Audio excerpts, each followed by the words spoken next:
All right. Hello, everybody. Thank you for joining us today on this discussion. We have Luis Rosa and Brittney Castro joining us, and we're going to talk a little bit about what it's like to become a CFP Pro and what that looks like. This is put on by the BLX internship program. We're so excited you've joined us today. As a quick reminder, we do have a couple of events coming up for BLX if you're interested in learning more about what we do.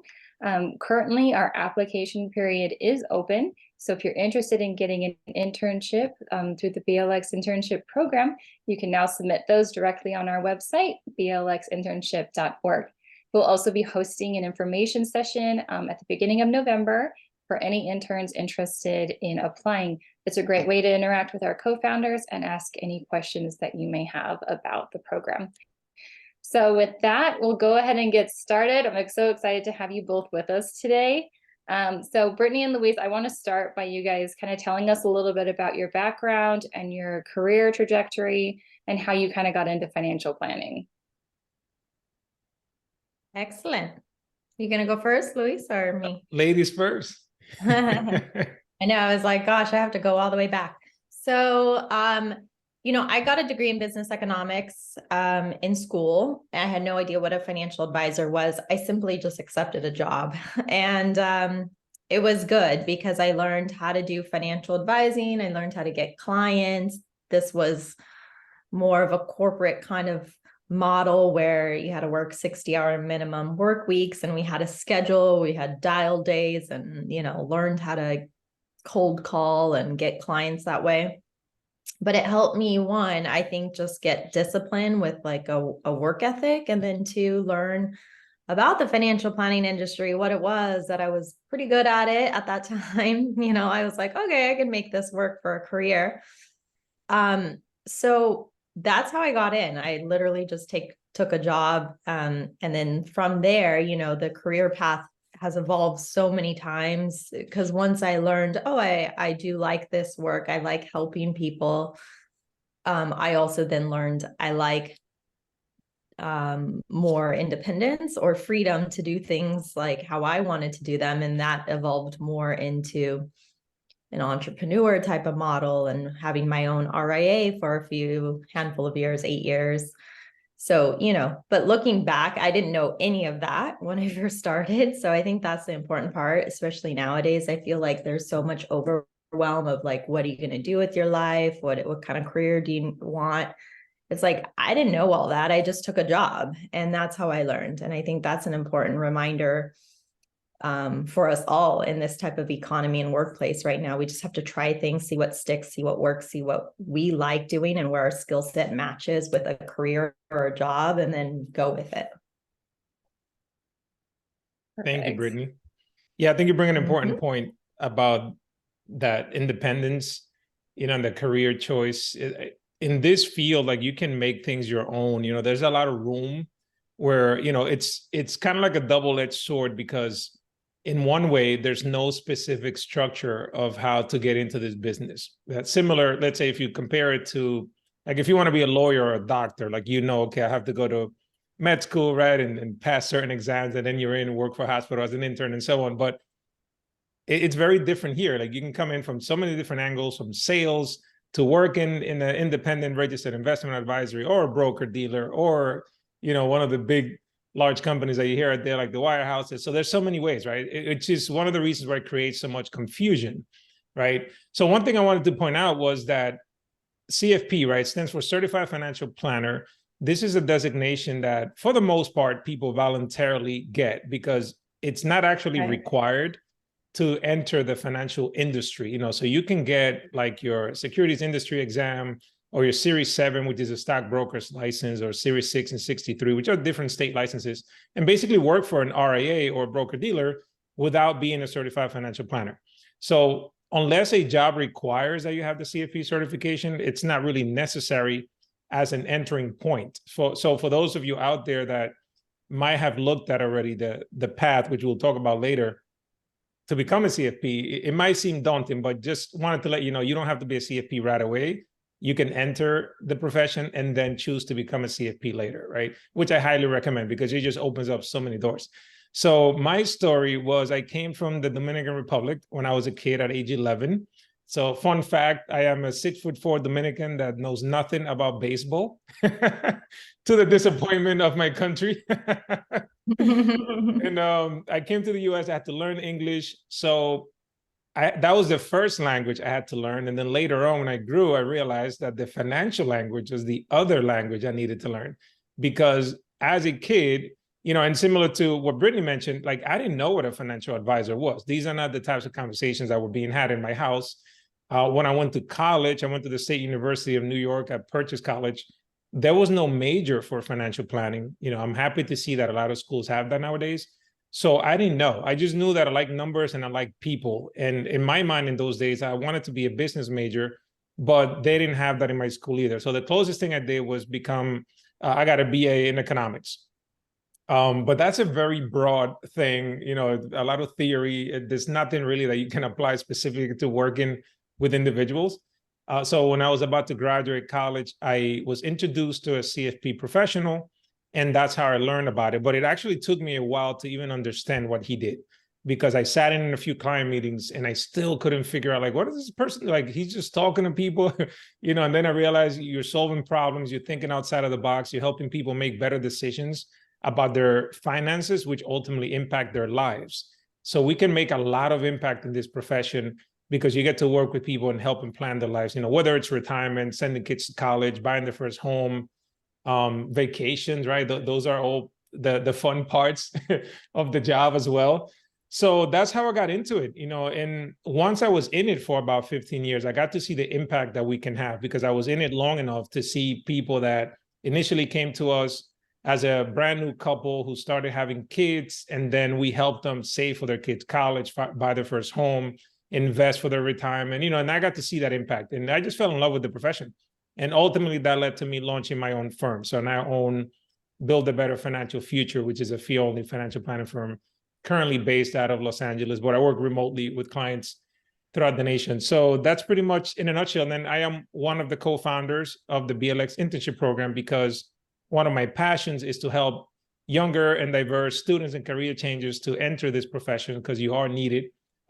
There's so many people that need this kind of service, and there's just not enough of us to do it. So to give you an example, the CFP board statistics say that only 3% of all CFP professionals identify as Black or as Hispanic or Latinx, and 1.9% as Black or African American. So combined, we make up less than 5% of the overall CFP professionals, which are currently about 98,000. So it's a very small number, right? So there's only like 2,900 Hispanic CFPs in the whole country. That you've seen two right here, and a lot of them are not like Brittney and I that had our own firms and have like kind of like that independence, which is probably why you don't hear about them in the first place, So that's basically my background into this. So one of the things I wanted to share with you was that, CFP pros can work with clients in many different ways.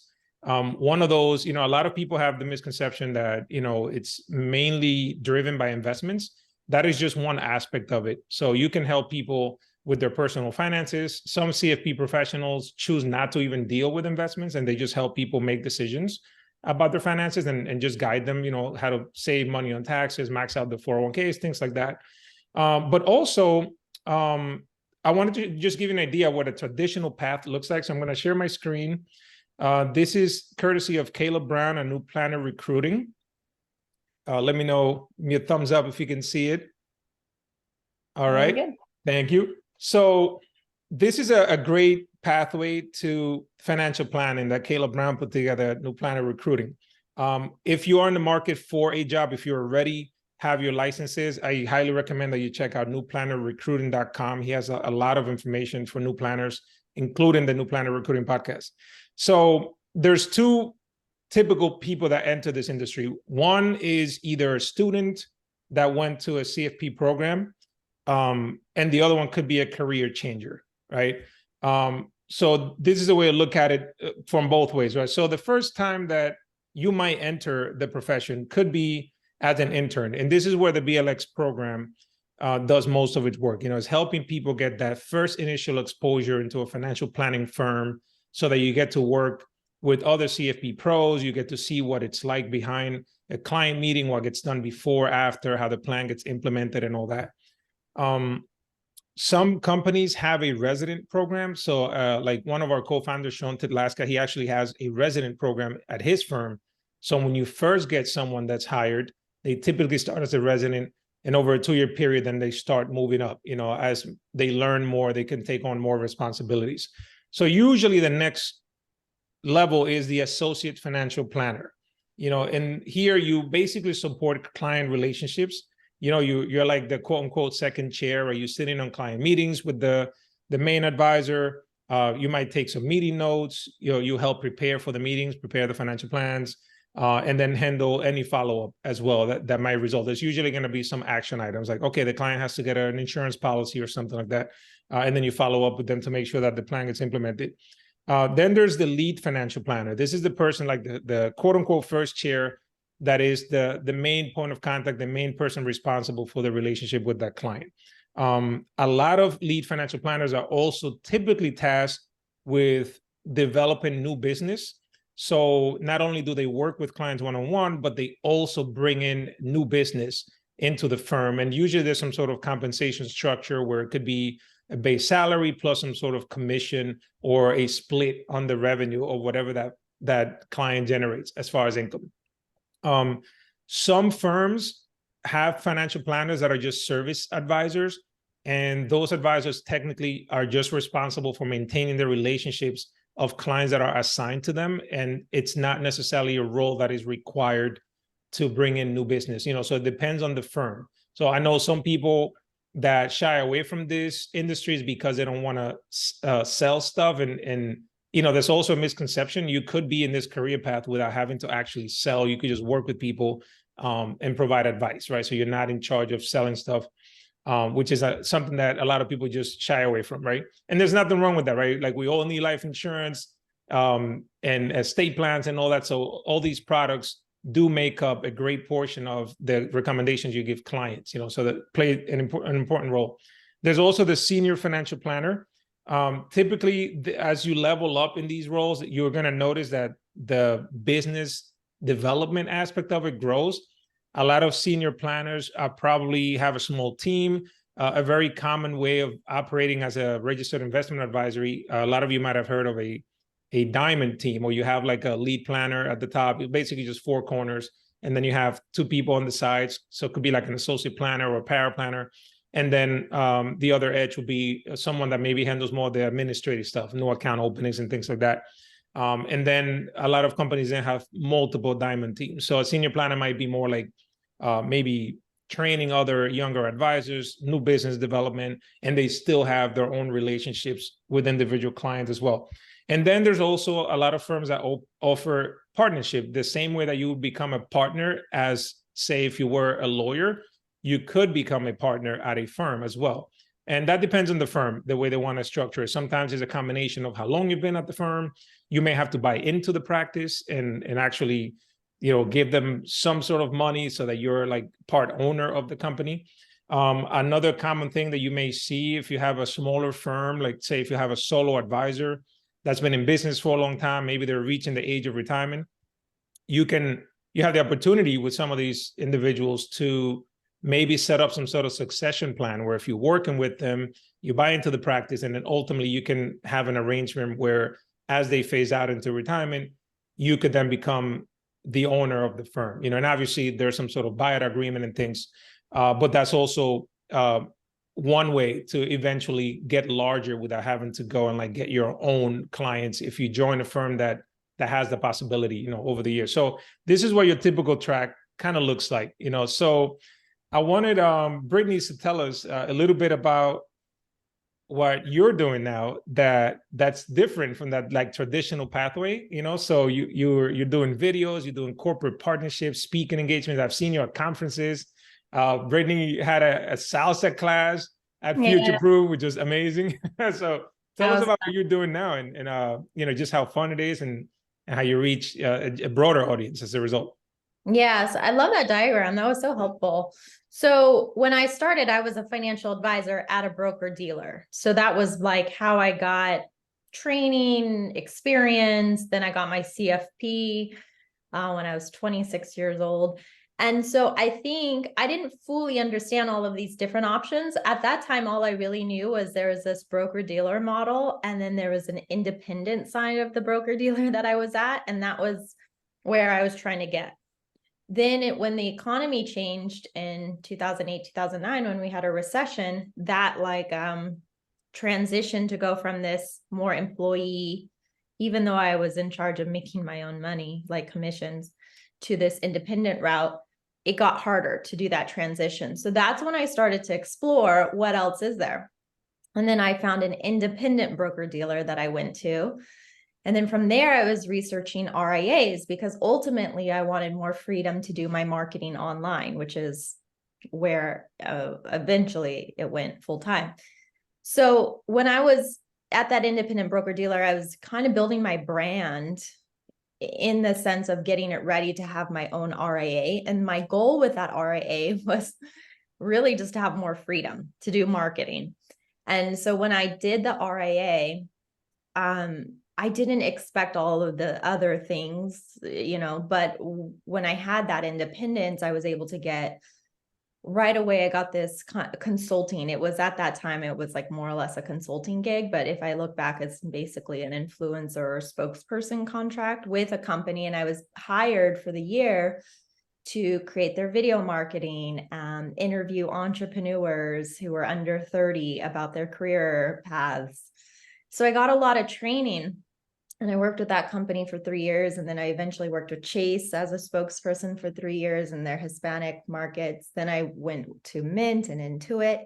So along the way, when I had my RIA, I was getting these contracts and I really liked it because it was leveraging myself as a CFP expert in the media, doing video, which I, believed in online marketing, doing all the online marketing.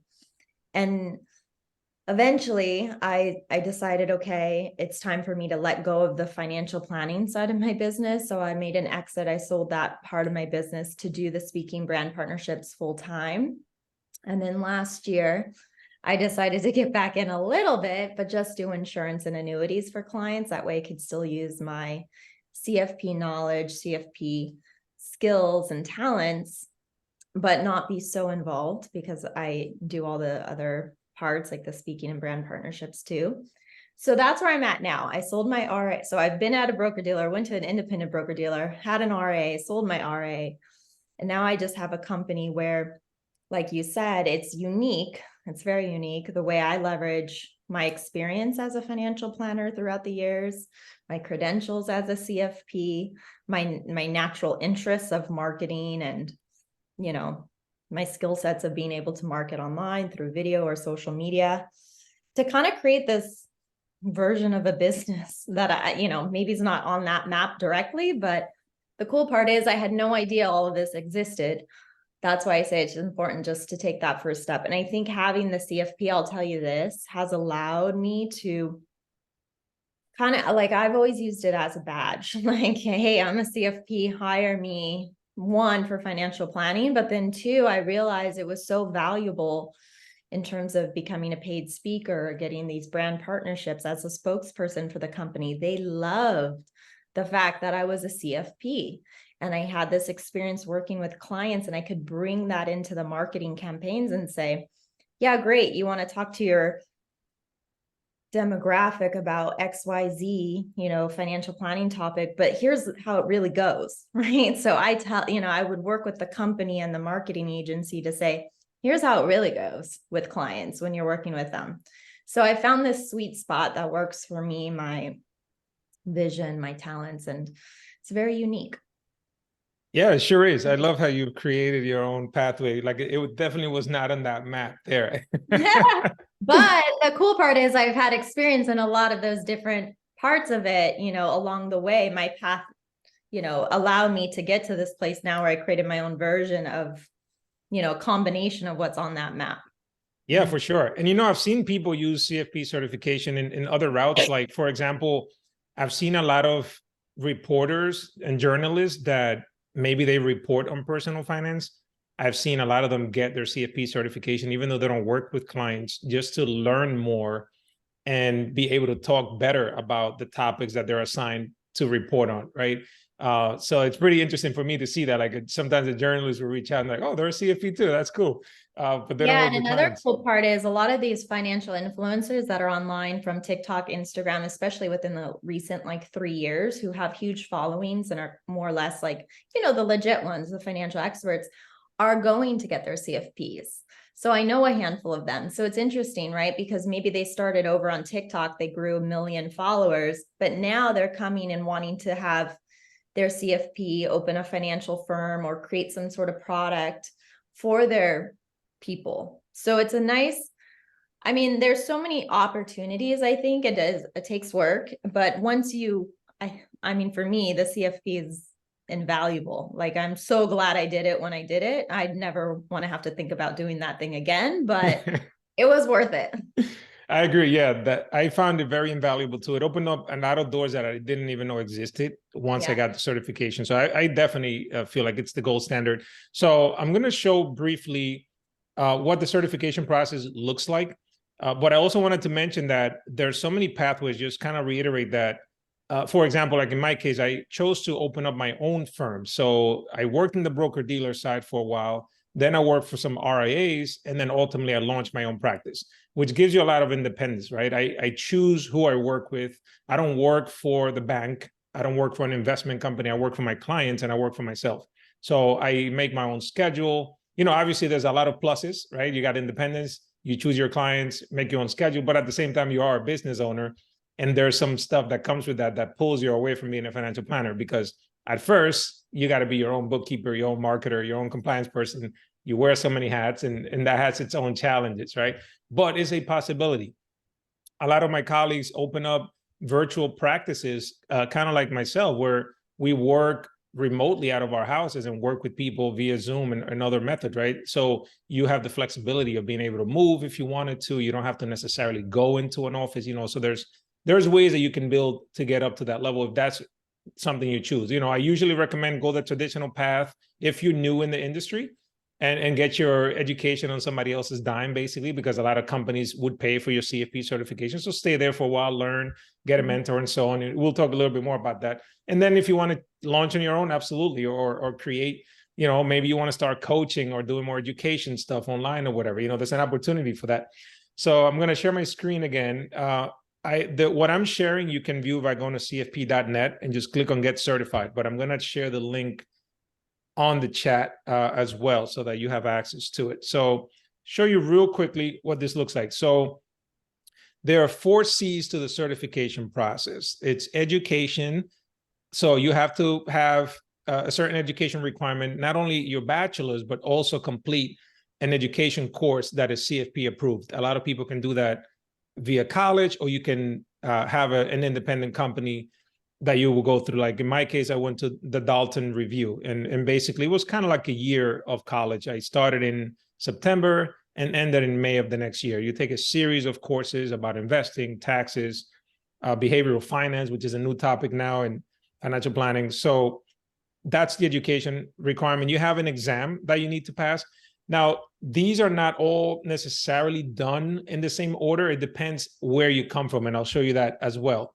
So the exam right now is 170 question multiple choice test. It is a brutal test, I will tell you. It is a full day thing. You basically take the first half. Too much. Huh? Don't scare them too much. No, I won't scare you too much, but that's why it's a badge of honor, because it is hard. I'm not going to lie about that, right? It's a big time commitment to do it. But once you do, I'm telling you, like the feeling of, wow, I passed this exam is just amazing. And then you have the experience requirement. So right now you need either 6,000 hours of professional related experience, probably take you a good 3 years, I would say, to get that. There's a faster process, an apprenticeship. If you're already a professional, like a CPA or something like that, you could get 4,000 hours instead. So you can click on more on the experience requirement there if you are in that category, just to kind of see how you can fast track it. And then there's the ethics. Well, basically, once you have your education, you pass your exam, you have your experience, then you have to certify that you are going to abide by the CFP board's ethics, you know, which are a lot, because the whole thing is about doing what's best for the client. You might have heard the word fiduciary out there, right? So when you're providing advice as a CFP, you have to become you are a fiduciary, you're expected to behave as one, which is basically having the client's best interest at heart. That's at the core of it. So they have a pretty cool graphic here when you first go in. So if you're a student, it kind of tells you what the path looks like. So you might start earning your degree first, obviously, and then completing the certification course, passing the exam, then accumulating experience. So I know of certain individuals that went to school, then they passed their test, but they couldn't call themselves CFP professionals just yet because they're still waiting to get the hours, right? If you are already a CFP professional, a financial professional, let's say you have your stockbroker's license, you might have already have the experience and your degree. So now the next step is to complete your certification, then take the exam, right? And if you're a career changer, it might be similar to a student, right? If you already meet the 4-year degree requirement, then you follow that same path, typical to a student, right? So be sure to check that out if you are interested in becoming a CFP. I put the link in the chat. It's a pretty cool resource for you to have. And that was really cool. I haven't seen that updated version. Yeah, right? They're really innovative over there. They really are, yes. So, and one cool thing I like too, when you first register, like you can open an account if you want to pursue CFP certification, and it's kind of like a wheel, and you get like, it lights up as you complete each step. So what I did was, like I uploaded my transcripts and everything. So I had the education requirement. So you get excited, right? Because you're like, oh, wow, I got 1/4 of the wheel. And I'm a big believer in like vision boards and stuff. So like just be able to see it like, oh, I'm 1/4 of the way there, right? It's a great way for you to get motivated and track it. So absolutely. That's what I got. So I know, Leisha, you had a wrap-up question for us. And if we have any questions from the audience. I mean, I think we've got some great material. Thank you so much both for sharing. As we close out, just really quick, do each of you want to share one piece of advice for those looking to pursue that career in financial planning? Like, what would you tell somebody watching this? Brittney, I'm going to let you go first. Yeah, I would say go for it. It's worth it. It's a degree that I think not only helps you in your career, but in your own financial situation. I remember when I was sitting for my CFP board and I was taking a review class before the exam, there was like a few people there just to learn that they were getting their CFP just to handle their own money and wanting to just have that confidence. And I thought, whoa, that's really incredible, because I would never do this just for my own financial situation. But it is something you could take for the rest of your life. Like, we all need to learn our money situation. The CFP, like Luis said, it's like a badge of honor. It's the gold stamp to me. And now it's even more becoming more and more recognizable in the marketplace, meaning even prospects or people looking for a financial advisor are more aware of what the CFP designation means and looking for CFPs. So if I were to think of it, like personally, it helps you, but then also career-wise, there's still not a lot of CFPs. So it's a huge opportunity, like, to grow your business, grow your brand, grow your credibility. Why not? Like, this is so valuable. Yeah, I love that, Brittney. And I would say I would add to that to just network in multiple ways. One is with peer groups, so there's a lot of places out there, like the Financial Planning Association has a next gen Facebook group that you can join. So it's great to put yourself in place with other people that are looking to achieve what you are trying to achieve, or that have already achieved what you're trying to achieve, because this is a very giving community. A lot of financial planners are very open to be like, hey, here's something I did that worked. Here's some mistakes to avoid and so on. And on the other side is to find a mentor. The CFP board has a great mentorship program. So you go to cfp.net and just find their mentorship program. There are individuals that are already CFP professionals that have been in the industry for a long time that are offering their time for free as a resource for you to meet with them maybe once a month. Tell them what your goals are. Maybe they can tell you how to fast track your career path, mistakes to avoid, and so on. It's one of the things that we believe a lot of here at the BLX internship. So when you apply for the BLX internship program, you get access to the community as well. We have a Slack channel of interns, and all the co-founders are there, as well as Leisha. And also we have the office hours. So you can go to our website, blxinternship.org. Applications are now open. Check out our office hours to get a chance to speak to one of the co-founders once a month. And yeah, if you have any other questions, you can send us an email at info@blxinternship.org. I think there Looks was like we have one Yeah. question that came in. Do we want to, you guys have time to stick around to answer this real quick? Andy asks, thanks for sharing this great info. Once you have your CFP, can you still practice other things, such as if you're an existing real estate agent or a tax preparer? So what do you guys think about that? Absolutely.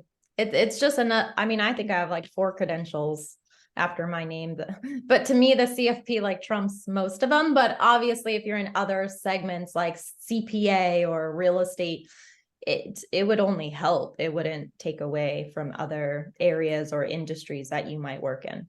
Yeah, that's a great point, Brittany. You know, a lot of us specialize in something, and the CFP certification gives you like that main gold standard certification, but then you can zero in. So like Brittany was saying, like if you want to be a tax expert and being a CFP and a CPA at the same time, I mean, that's amazing.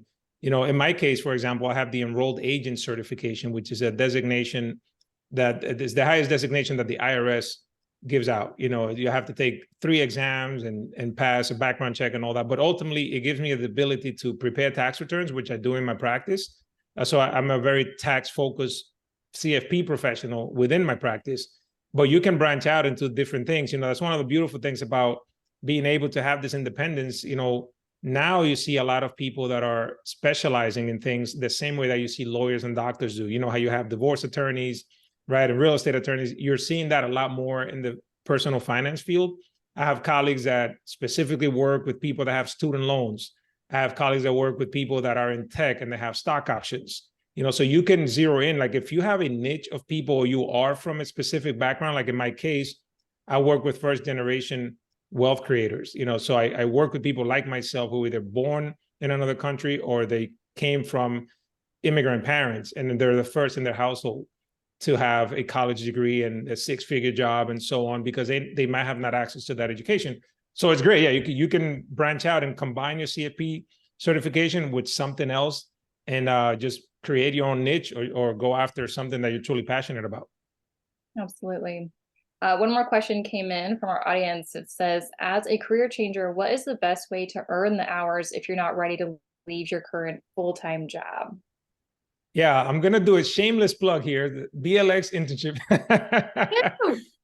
The BLX internship is a great way because we have many career changes that come through, and you get access to, if you get paired with a firm, you get to work for a firm while keeping your full-time job or your other job, gain hours towards your CFP credential, and potentially that may turn out into either a job opportunity in the future or maybe like a referral from that firm to another, because, you know, it's a small world. We all know a lot of each other's and like other business owners. So I would say, and we're not the only ones, right? But there are, I would say an internship is a great way to get exposure to the industry without having to leave your job, which could result in a future opportunity. But look at BLX internship. Brittney, you have anything you want to add to that? No, that's amazing. I really had no idea. I was like, I don't know, what would people do? So this is perfect. Perfect. All right. Well, if there's any other questions, you guys can drop those in the chat, or you can always send those to us as well. info@blxinternship.org. We want to thank Brittney for being here, as well as Luis. We appreciate your guys' insight and expertise. And with that, we'll close out. Thank you guys so much. Great. Thank you. Have a good one. Bye.